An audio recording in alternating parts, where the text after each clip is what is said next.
जिस साधक में, संत में 8 गुण हैं वही भगवत प्राप्ति कर पाएगा।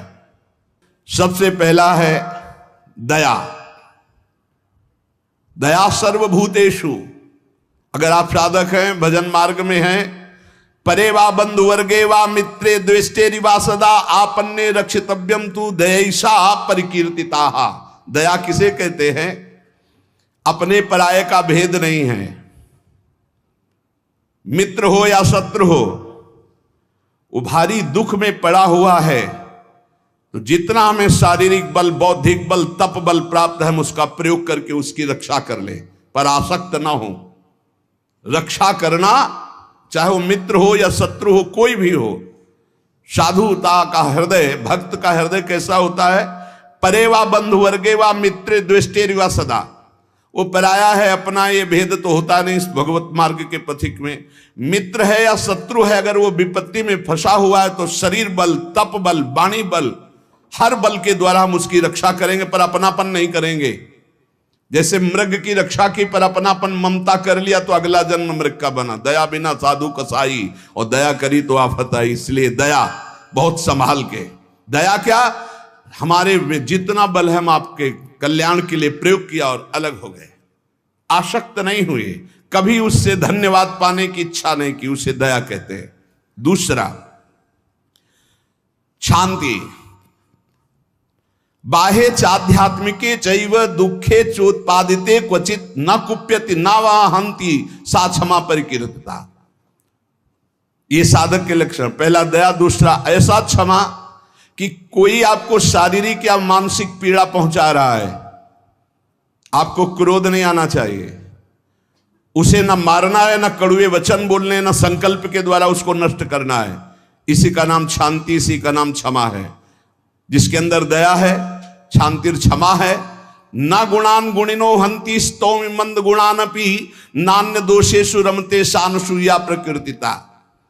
गुणी के सद्गुणों का हनन अर्थात अपलाप न करना, किसी भी सद्गुणी में दोष ना निकालना, थोड़े गुण वाले प्राणियों को भी उत्साह बढ़ा देना भगवत मार्ग में, दूसरों के कभी दोषों पर दृष्टि डालकर उसे नीचा दिखाने के लिए न वर्णन करना, ये अनुसूया, इसे अनुसूया कहते हैं। दया, क्षमा, अनुसूया और अभक्ष परिहारश्च संसर्गश्चापि निर्गुणैः स्वधर्मैः च व्यवस्थानम शौचमे तत्प्रकीर्तितम। पवित्रता, शौच क्या? कभी भी अभक्ष पदार्थ ना खाना, जिसे शास्त्र निषेध करता है, कभी जबान पर नहीं जाना चाहिए। प्याज, लहसुन, मांस, मदिरा, नाना प्रकार के सब नहीं पाना चाहिए। एक बोले दीक्षा लिए थे कि पत्नी तो दीक्षा नहीं ले, पर वो प्याज लहसुन बना के खाती हो, कहती हम कोई गुरु मंत्र थोड़ी लिए, अब हम क्या करें, फिर खाना ही पड़ता है। कैसे खाना पड़ता है? वो अपनी निष्ठा पे, तुम अपनी निष्ठा पे नहीं आ सकते। अपनी निष्ठा पे आना पड़ेगा, या वो बदले या तो तुम बदलो। तुम कंठी तिलक लेकर बदल गए कि तुम प्याज लहसुन खा रहे हो, पत्नी खा रही, इसलिए नहीं भाई। दोनों हैं, एक ही जगह भोजन बनना है तो एक को तो सुधरना पड़ेगा। या तो फिर आप अपने लिए रोटी ले लीजिए और नमक से पा लीजिए। जय दिन आप नमक रोटी पाएंगे तय दिन उसका हृदय जलेगा और उसको सुधरना पड़ेगा, प्याज लहसुन छोड़ना पड़ेगा। लेकिन जो गुरुमंत्र लेकर के अभक्ष पदार्थ खाता है वो अपवित्र बुद्धि हो जाती, भ्रष्ट बुद्धि हो जाती। इसलिए बहुत सावधान। हमने कई बार प्रार्थना की कि प्याज लहसुन तमोगुणी है, वो भजन में बहुत बाधक है, इसलिए उसको कदापि नहीं पाना चाहिए। अभक्ष परिहारश्च, बासी भोजन, दूषित भोजन, ये अभक्ष जो पदार्थ बताया गया है उसे नहीं पाना चाहिए। दुर्गुण रहित प्राणियों का संसर्ग नहीं करना चाहिए। पवित्रता का मतलब केवल स्नान ही कर लेना नहीं है। अभक्ष पदार्थ नहीं खाना और कुसंग नहीं करना, कुसंग भी अपवित्रता है। और स्वधर्म में दृढ़ रहना, इसी को पवित्रता कहते हैं। पवित्र भोजन पाना, सत्संग करना और स्वधर्म में दृढ़ रहना, सच्ची पवित्रता इसे कहते हैं। शरीरम पीड्यते येन शुशुभे नापि कर्मणा अत्यंतम तन्न कर्तव्य मनायासा च उच्यते। जो श्रेष्ठ भागवतिक कर्म के लिए अत्यंत कष्ट सहता है उसको अनायास तपस्या कहते हैं। भारी से भारी कष्ट को सहने के लिए तैयार रहे। बुखार है लेकिन हमें सत्संग में जाना है, शरीर पीड़ा में है लेकिन हमारी दिनचर्या है, हम प्रभु के दर्शन करेंगे जाके, हम सत्संग सुनेंगे जाके, हम अपने प्रभु की सेवा करेंगे, ऐसी होनी चाहिए। अनायास जो भगवत कृपा से तुम्हारे जीवन की पूर्ति के लिए आ जाए। प्रयास, विरक्त को प्रयास नहीं करना चाहिए, विरक्त को व्यापार नहीं करना चाहिए। विरक्त जो चाहे अनायासम शरीरम पीड्यते येन सुशुभे नापि कर्मणा अत्यंतम तन्न कर्तव्य मनायासा च उच्यते। किसी भी तरह विरक्त भाव वाले को, गृहस्थ को मेहनत करके कमा के अपने पर शरीर का पोषण, और विरक्त को अनायासम आकाश वृत्ति या मधुकर वृत्ति, ऐसे भाव से व्यापार आदि करके बुद्धि भ्रष्ट हो जाएगी, हरि और गुरु से विपरीत बुद्धि चली जाएगी। अरे भाई तुम कितना कमा सकते हो, देनहार कोई और है देत रहते दिन रैन, लोग भरम मुंह पे करे तासो नीचे नयन। अरे वो लक्ष्मीपति जैसे, अरे जो चाहिए नहीं हो हमारे को क्या, हम तो, हमें प्रभु चाहिए, फिर कैसे। बहुत सावधान, बहुत सावधान।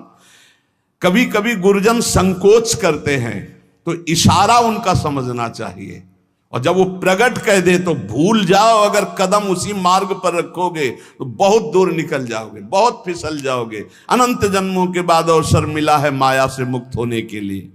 प्रशस्ताचरणम नित्य म प्रशस्ति विसर्जनम एतद्य मंगलम प्रोक्तम मुनिभिस्तत्वदर्शिभी।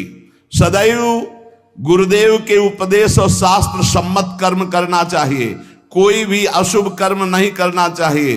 तत्वदर्शी मुनियों द्वारा बताए हुए मार्ग से सदैव मंगल होता है, इसे मंगल कहते हैं। स्तोकादपि प्रदातव्य मदीने नान्तरात्मना अहन्यानि यत्किंच कार्पण्यम ही तत् स्मृतम। अगर थोड़ी वस्तु मिली तो प्रसन्न रहो, अधिक मिली है तो प्रसन्न रहो, किसी भी स्थिति में असंतुष्ट मत रहो। प्रसन्नता ही सबसे बड़ी उपलब्धि है। संतुष्टायन केनवा, हर स्थिति में प्रसन्न रहना सीखो। मंगलम और अकारपण्यम और अस्पृहा यथालाभे न संतोषा कर्तव्यो हृथ वस्तुना परस्याचिंतित्वार्थम सा स्पृहा परिकीर्तिता। कभी दूसरे से इच्छा मत करो, कभी दूसरे के वैभव की याचना मत करो। जब प्रभु को आपको देना होगा तो बिना मांगे दे देंगे। संतोष धन धारण करो, अस्पृहा। ये जिसमें होते हैं उसे भगवत प्राप्ति होती है। पहला है दया, दूसरा है क्षमा, फिर तीसरा है अनुसूया, चौथा है शौच पवित्रता, फिर अनायास जीवन की पूर्ति, और मंगल कार्पण्य और स्पृहा रहे। ये दीनता नहीं होनी चाहिए भोगों के लिए, किसी से इच्छा नहीं होनी, और निरंतर भगवत चिंतन। अब कह रहे हैं कि ये 10 बातें भगवत मार्ग के पथिक को त्याग देनी चाहिए। परद्रव्येष्वभिध्यानम, दूसरे के धन का अपहरण करने की वृत्ति, चाहे विरक्त हो चाहे गृहस्थ हो। परद्रव्येष्वभिध्यानम मनसानिष्ट चिंतनम, जो मन से भी दूसरे के धन का चिंतन करने लगता है तो खुद उसका अनिष्ट शुरू हो जाता है। शास्त्र की बात मान लो, जिम हरि शरण नये को बाधा, सुखी मीन जहां नीर अगाधा। तुम भगवान से विमुख होकर जिस पाओगे। परद्रव्येष्वभिध्यानम, ये मायावी लोग मिल जाते हैं।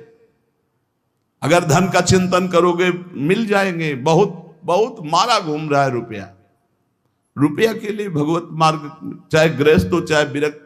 रुपया कोई भगवत प्राप्ति नहीं कराता, केवल भोग देता है। तो भगवान जैसे रखें वैसे धर्म पूर्वक चलो, अन्याय पूर्वक या चिंतन पूर्वक नहीं। चिंतन नहीं धन का, चिंतन हरि का।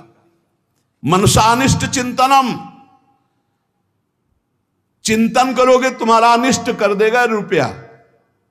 ये संसारी पुरुष नहीं समझ, रात दिन उसी के चिंतन करते हैं, तभी डिप्रेशन में पहुंच जाते हैं। नाना प्रकार की कुभावनाएं प्रकट होने लगती हैं। जिसको इस जन्म में परमानंद की अनुभूति करनी है उसको सावधान। पारुष्य अनृतम चैव पैशून्यम चापि सर्वशा। अगर परलोक की प्राप्ति करनी, परम धाम जाना है, तो आप चुगली करना, निंदा करना, दूसरे की बातें करना छोड़ दो, दूसरे के धन का चिंतन, अपहरण करना छोड़ दो। मिथ्या भाषण, परनिंदा और असंबद्ध प्रलाप ये साधक में नहीं होना चाहिए। असंबद्ध प्रलाप, चुगली, निंदा ये जबान में नहीं होना चाहिए। और कह रहे हैं अदत्तानाम उपादानम हिंसा चैवा विधानता परदारोप सेवा चा शारीरम त्रिविधम स्मृतम। बिना किसी के दिए हुए किसी वस्तु का स्पर्श मत करो। देने पर भी तब देखो कि तुम्हारे योग्य है कि नहीं। और परदार रति, चूंकि ये गृहस्थ या विरक्त कोई भी भगवत प्राप्ति के लिए चले, उसके लिए किसी भी परदार रति, दूसरे की स्त्री के प्रति तनिक भी लगाव नहीं होना चाहिए काम भाव का। अगर काम भाव का जरा भी लगाव है तो तुम्हारा पतन हो जाएगा। बहुत एक विचित्र समय कलिकाल का प्रभाव चल रहा है, इस पर दृष्टि ही नहीं जा रही। ये जो व्यभिचार प्रवृत्ति है इसको एक मनोरंजन मान लिया गया है, इसको एक खिलवाड़ मान लिया, इसे एक सीमा में रखा गया है, एक सीमा में रखा। पाणी ग्रहण संस्कार कर स्वीकार करके फिर धर्म पूर्वक चलो, वैराग्य हो जाएगा। अधर्म पूर्वक चलोगे आसक्त हो जाओगे। परदार रति ये नरक प्राप्ति का हेतु है। इसलिए उपासक जो भगवत प्राप्ति करना चाहता है अशुभ कर्मों से बचे, परदार रति से बचे, किसी भी तरह से जो अपवित्र वस्तु दी जाए उसको स्पर्श न करे। हमारे लिए क्या पवित्र है? विरक्त के लिए हम भगवत मार्ग के पथिक हैं, जितना हमें चाहिए उतना मांग लेंगे, जो नहीं चाहिए वो हमारे लिए सब अपवित्र, हमें नहीं चाहिए, नहीं चाहिए। और गृहस्थ के लिए धर्म पूर्वक कमाई हुई वस्तु किसी के दान दक्षिणा या किसी का यह ऐसा स्वीकार न करे, बहुत हानिकारक होता है। दोषै प्रयुक्ता शरीरेण प्रवर्तमानो हिंसास्ते प्रसिद्धो मैथुनान्याचरति। जो दोषों को स्वीकार करके इस मार्ग में चलता बहुत बुरी तरह चारों खाना चित्त गिरता है परमार्थ में। कई तरह के मैथुन होते हैं, उन मैथुनों से बचे। अष्ट मैथुनों का वर्णन आया है। ये कुकर्म आचरण करने वाला कभी भगवत प्राप्ति के मार्ग में अग्रसर ही नहीं हो सकता। इसलिए शास्त्र है बहुत सावधानी से। गृहस्थ हो चाहे विरक्त, अगर शुद्ध सच्चिदानंद का आनंद लेना चाहते हो, दुखों से अपने आप को बचाना चाहते हो, तो हर प्रकार के मैथुनों से बचने की चेष्टा करें। पर पीड़यन, दूसरे को कभी दुख ना दे। मिथ्या भाषण, कशोड़ भाषण, ये सब कुकर्म के अंतर्गत ही आता है। परद्रोह, अन्याय पूर्वक पर द्रव्य ग्रहण नास्तिकता पैदा कर देता है। पर द्रव्य अन्याय पूर्वक ये नास्तिकता पैदा कर देता है, भगवान से बिल्कुल विमुख कर देता है। भगवान छूट गए तो सब मिला मिलाया सब, प्राण छूटने के बाद कुछ नहीं तुम्हारे पास। भगवान है तो सब कुछ है, नास्तिकता ना आने पावे। पर द्रव्य ग्रहण से अन्याय पूर्वक, न्याय कहते हैं जो धर्म शास्त्र आज्ञा करते हैं, अन्याय पूर्वक धन ग्रहण करना ये नास्तिकता पैदा कर देता है। नास्तिकता क्यों आई है? क्योंकि पापाचरण है, तभी नास्तिकता आती है। उपासक को सावधानी पूर्वक दुष्संग से बचना चाहिए। दुष्संग कई तरह का होता है। यदि दुर्जनों का संग मिल जाए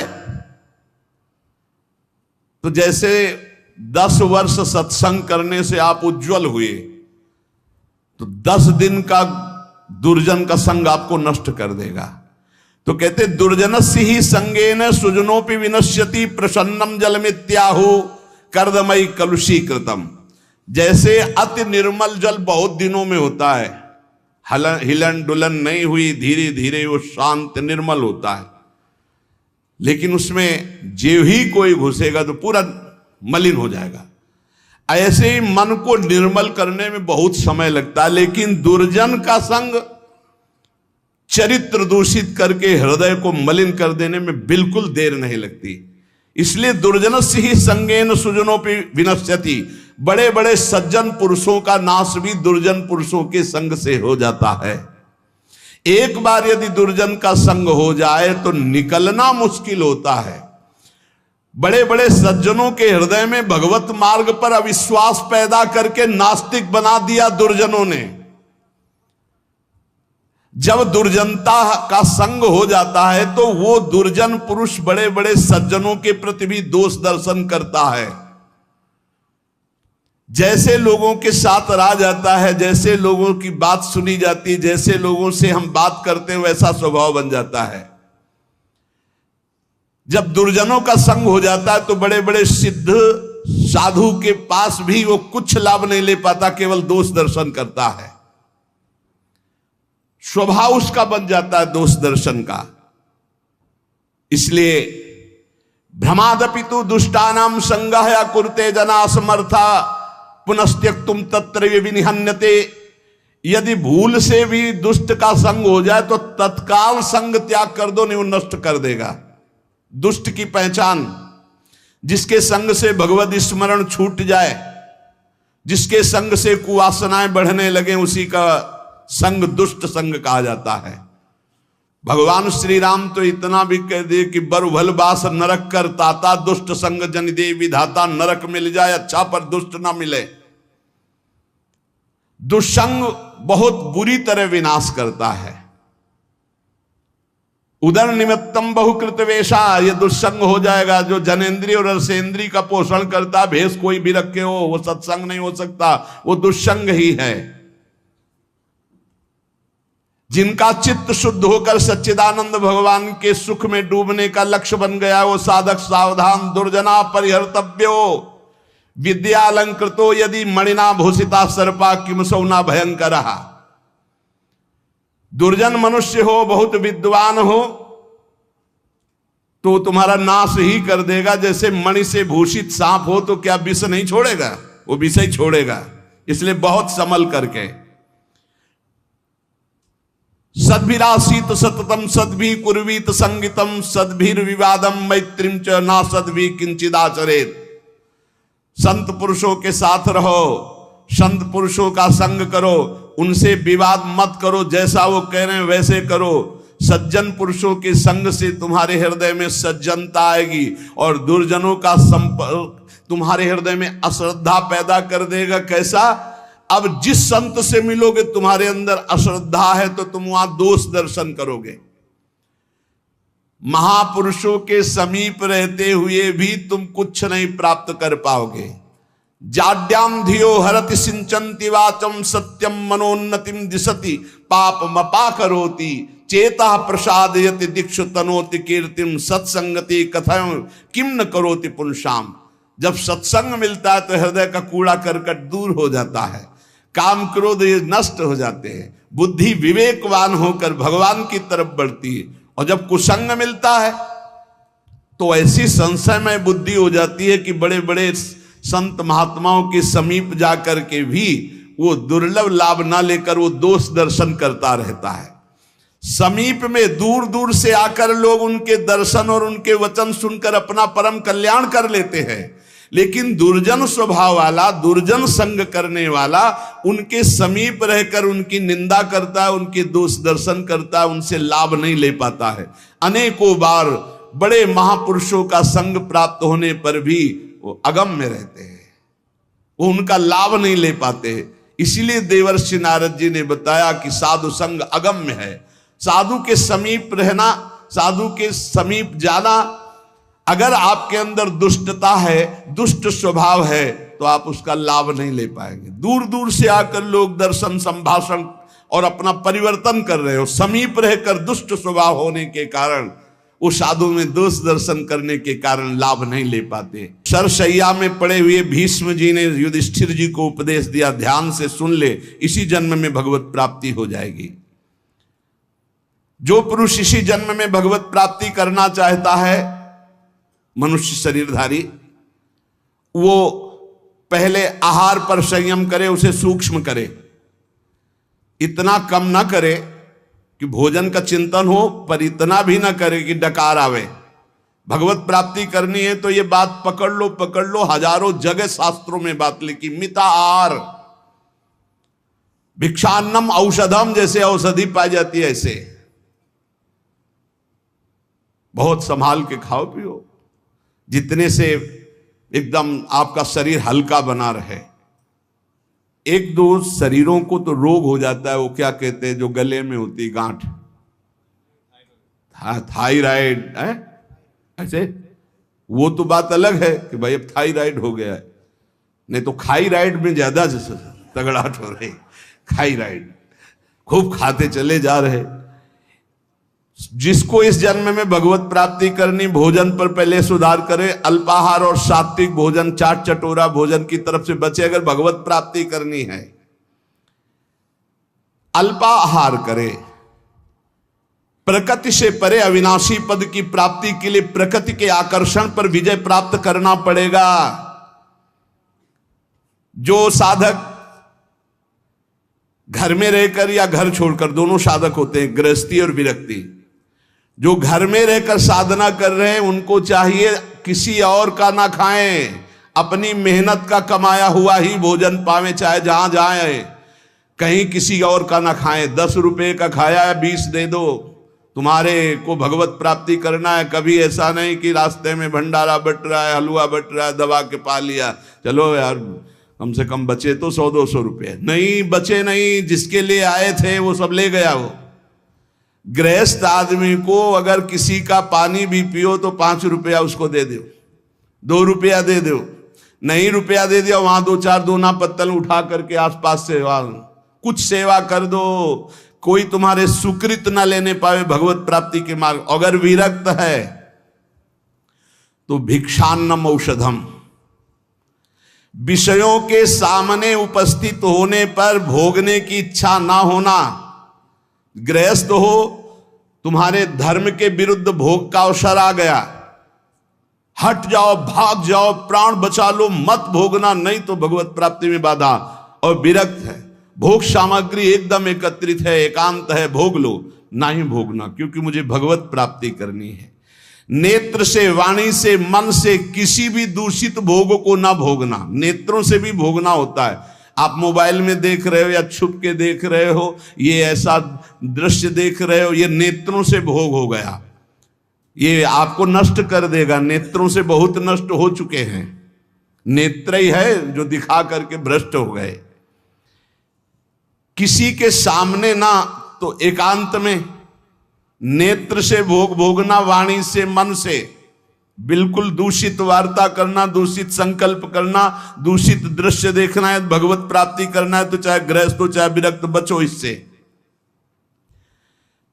किसी भी प्राणी से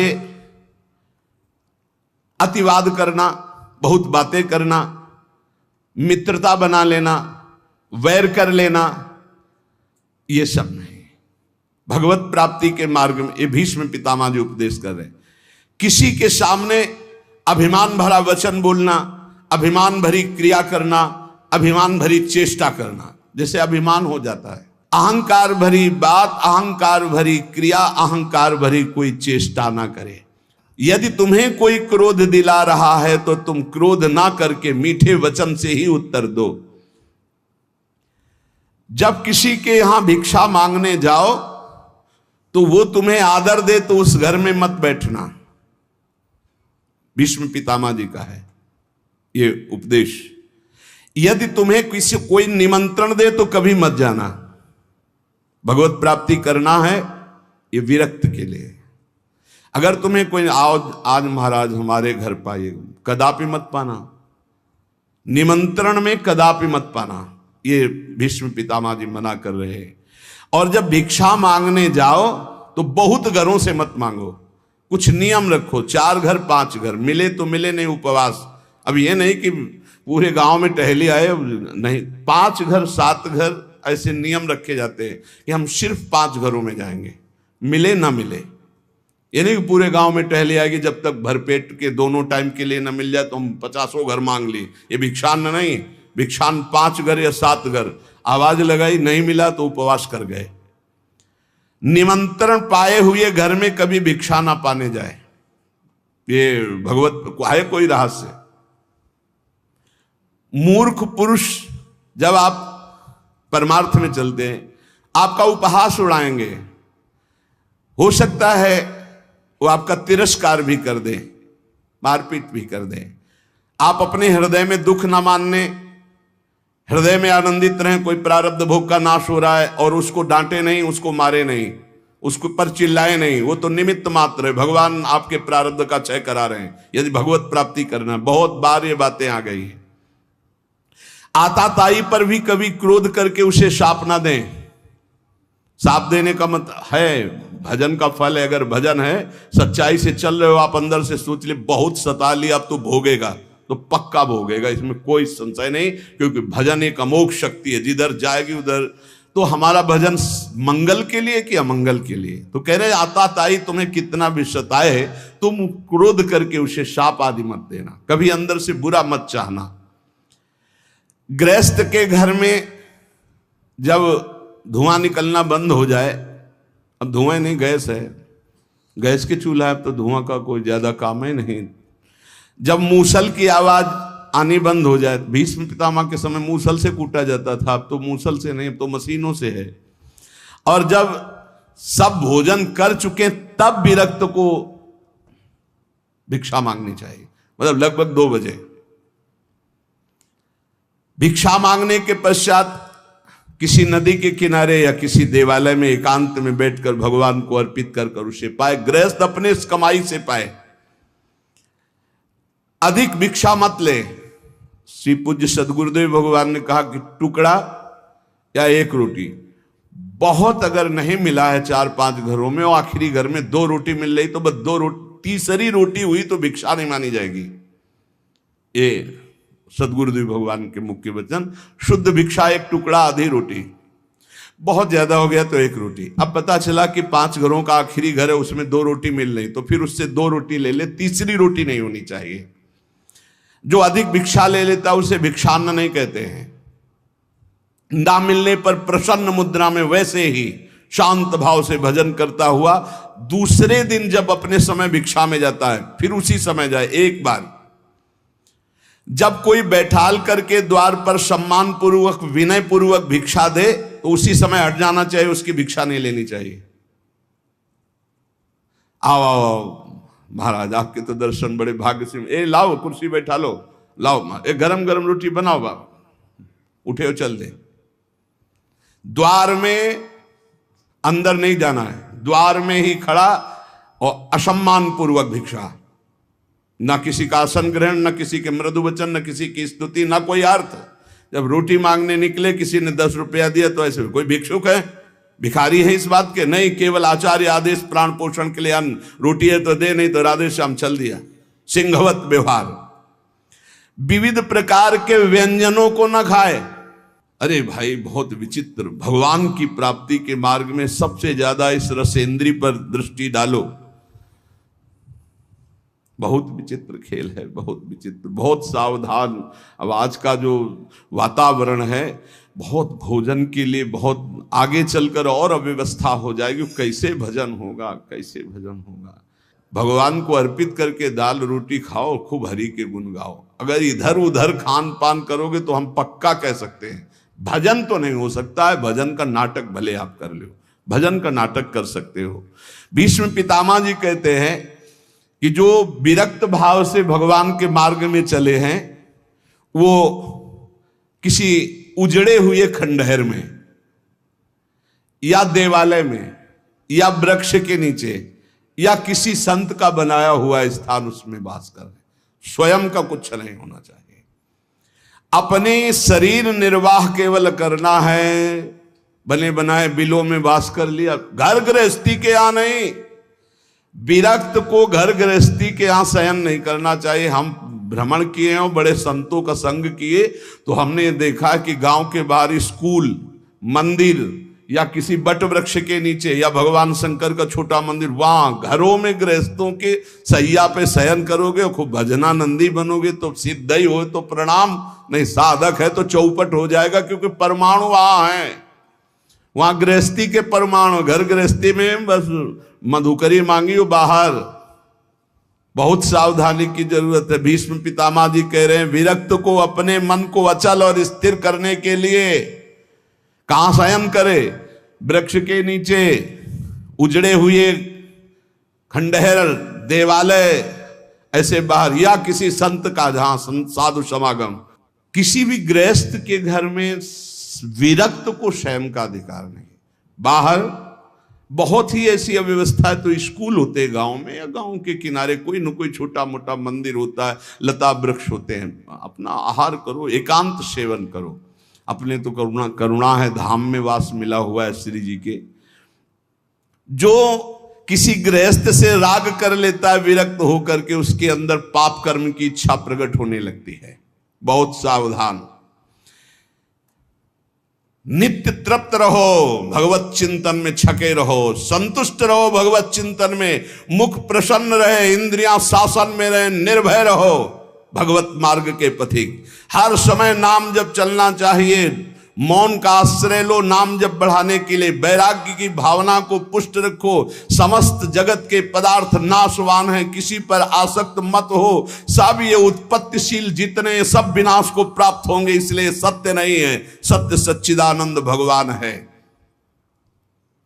मन और इंद्रियों को संभालना ही साधना है, यही तपस्या है।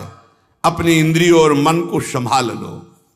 इसलिए सदैव सत्संग करो, दुर्जनों का संग त्याग करो, नाम जप करो और रसेंद्री को संभाल के रखो और लेने में बहुत सावधान रहो।